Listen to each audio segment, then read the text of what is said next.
Hello? Okay. March 13th, 2020. This is a date that we'd all come to know. What I didn't know then, however, is that that single day would become the catalyst to who I am now. And I remember it vividly, because the sky was blueless. It was like a blank piece of paper had covered the entire atmosphere of Southern California. Over lunch, my class got the announcement that we'd be out from school for 2 weeks, something called quarantine. I remember at the time it was a lot to digest, so my two best friends and I were taking it in together. They're actually sitting in the audience right now, and they're still supporting me to this day. Hi Mila, hi Yasmin. So a few days later into break, we heard that it had been extended and we'd return after spring. Thus began a cycle of virtual presence and absent hope. So the pandemic has undoubtedly had its unique effects on each and every one of us, but rarely do teens talk about how it has impacted our entire worldview because of it. So I'm not going to be talking about how the pandemic has affected certain industries or how gas prices have doubled as a result. I'm going to be talking about how the pandemic has permanently changed teens such as myself. Hi, my name is Tiana Zhang, and I'm a freshman at Valencia High School. So we're all familiar with the phrase, you are a product of your environment. Humans are sociable creatures, and as such, we are a reflection, accumulation of the people, culture, and energy around us. So what happens when that entire environment is redacted, and it's all but four walls and one roof? We walk the same distances, ask the same questions, go through the motions, and wait for time to pass us by. I know for me now, whenever I start a new journey or make a new friend, I'm always looking forward. When will this person and I part ways? When do I lose passion for this newfound hobby? And I think the reason I do this is to avoid being blindsided again, like I was in 6th grade. I mean, my whole entire grade had our last day of elementary school without knowing it. There was no graduation walk, no party, no celebration. The highly anticipated week-long trip in the woods never came. After fundraising for all year and hearing about how memorable it was going to be, it never came. It was like dangling a carrot in front of a rabbit just to take it away. So each day of summer that year passed by undistinctively, and then middle school began. So for most people, middle school is this awkward time for transitioning and learning. When I was supposed to be going through these transitions and learning, I was at home. When I should have been going through awkward phases and making mindless social mistakes, I was at home with the internet. And when I should have been developing dumb crushes, I developed a mental illness. But it's okay, because I know I'm not the only one. So halfway throughout 7th grade, we got this opportunity to opt for a hybrid schooling, where you spend half the days in person and half online. But to be honest, at that point, my mentality was just to see how long it could go before I had to physically return back to school.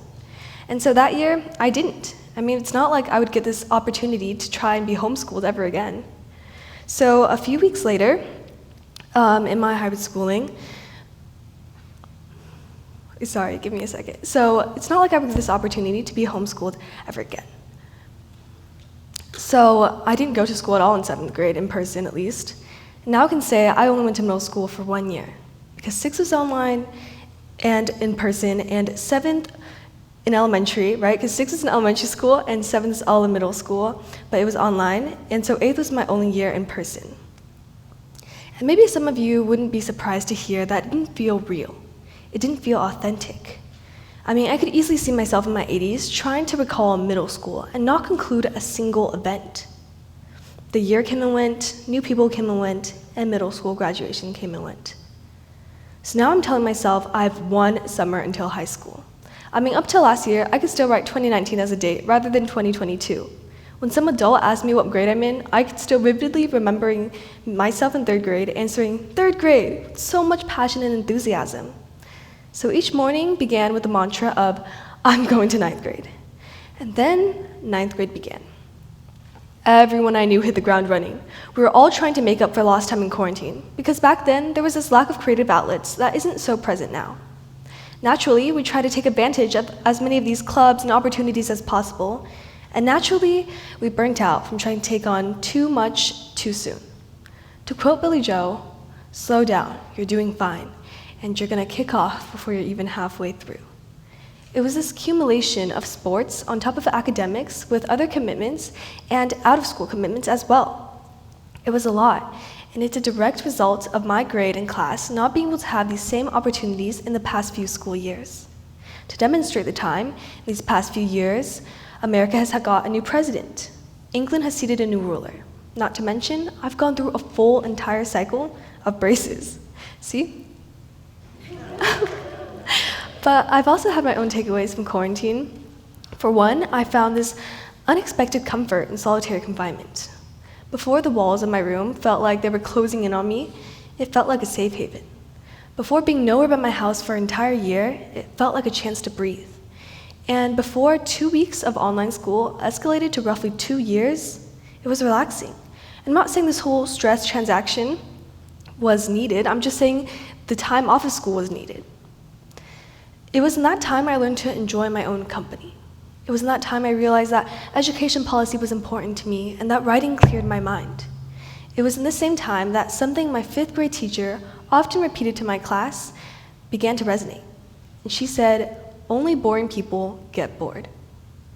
On behalf of my 5th grade class, I just wanted to say, thank you, Mrs. Hope. You were a great teacher. And now I'm more grateful. Thankful for every day I get in person, to be able to talk to my friends or walk on campus. It's enough.